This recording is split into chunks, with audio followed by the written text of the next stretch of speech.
رات کے 12:30 بج رہے تھے۔ سڑکیں سنائی میں ڈوبی تھی اور ہوا میں ہلکی سی ٹھنڈ گھل چکی تھی۔ احمد اپنی بائیک پر گھر واپس جا رہا تھا۔ پورے شہر میں صرف ایک ہی آواز گونج رہی تھی، اس کے فون کی بیپ، جس پر بار بار ان نون کالر کی کال آ رہی تھی۔ احمد نے پہلے تو نظر انداز کیا، مگر جب 5ویں بار فون بجا تو اس نے بریک لگا دی۔ فون کان سے لگایا۔ ہاں کون؟ دوسری طرف چند لمحے خاموشی رہی، پھر ایک مدھم سی بھاری آواز آئی، اگر جان پیاری ہے تو ابھی گھر مت جانا۔ احمد کے ہاتھ کانپ گئے۔ کون ہو تم؟ مذاق بند کرو۔ آواز بدستور پرسکون تھی۔ مذاق نہیں کر رہا، وہ تمہارا انتظار کر رہے ہیں، اگر چاہو تو میں تمہیں بچا سکتا ہوں۔ دل کی دھڑکن تیز ہو گئی۔ احمد کے گھر والے تو شہر سے باہر تھے، پھر یہ کون؟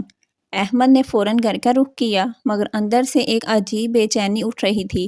وہ تیزی سے بائیک موڑنے ہی والا تھا کہ وہی آواز پھر آئی، میں نے کہا تھا نا مت جاؤ۔ اب کی بار آواز غصے میں تھی۔ فون اس کے ہاتھ سے پھسلا اور سڑک پر گر گیا۔ وہ گہرا سانس لیتا ہوا فون اٹھانے کے لیے نیچے جھکا۔ وہ اچانک اسے سڑک کی دوسری طرف کسی کے کھڑے ہونے کا احساس ہوا۔ ایک شخص لمبا، بالکل ساکت طریقے میں گھور رہا تھا۔ احمد نے جلدی سے فون اٹھایا، بائیک سٹارٹ کی اور تیز رفتاری سے گھر کی طرف نکلا۔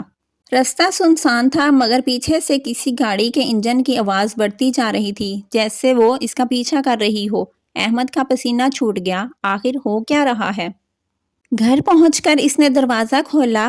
مکمل اندھیرا تھا، لائٹ آن کی، ہر چیز اپنی جگہ تھی، کوئی نہیں تھا، لیکن ٹیبل پر ایک چیز پڑی تھی، ایک پرانا موبائل فون، جس پر ٹیپ چپکی ہوئی تھی۔ ٹیپ پر لکھا تھا، آخری بار دیکھ لے۔ احمد کا دل حلق میں آ گیا۔ اس نے موبائل اٹھایا، اس کا اپنا نام اسکرین پر لکھا ہوا تھا۔ فون خود بخود بجنے لگا، ان نون کالر۔ وہ گھبرا کر بولا، کون ہو؟ آخر کیا چاہتے ہو؟ اس بار آواز پہلے سے زیادہ واضح تھی۔ میں وہ سچ تمہیں دکھانے آیا ہوں جس سے تم برسوں بھاگتے رہے۔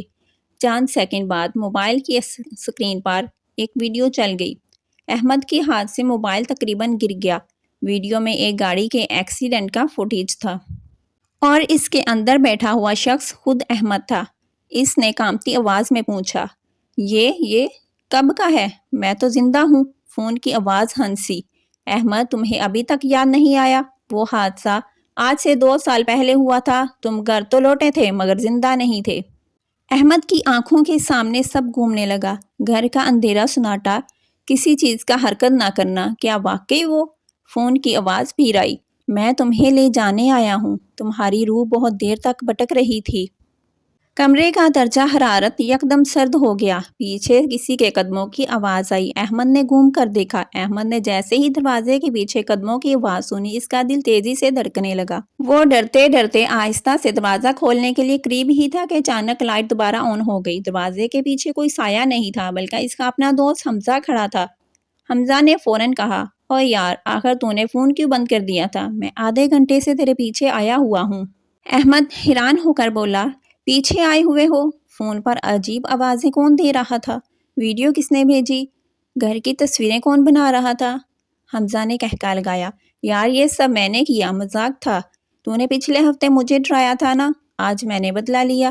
وہ ویڈیو میں نے اپڈیٹ کی تھی، اور یہ تصویریں میں نے ابھی بنائی جب تو گھر کے اندر آیا، اس لیے سب نئی لگ رہی تھی۔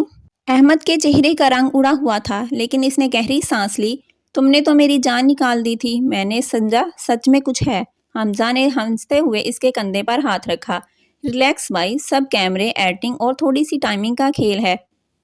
احمد نے موبائل اٹھایا، اسکرین پر میسج دوبارہ آیا، ان نون کالر۔ حمزہ نے موبائل چھین کر کہا، اور یہ میرا دوسرا سم ہے، میں نے ہی کال کی تھی، ان نون۔ احمد نے لمبی سانس لی، اور پہلی بار اس رات اسے لگا وہ واقعی زندہ ہے، صرف زیادہ ڈرا ہوا۔ آخر میں دونوں زور سے ہنس پڑے، اور خوف کی جگہ اب ایک ہی بات چل رہی تھی، یار اگلی بار بدلہ تمہیں بھی ملے گا۔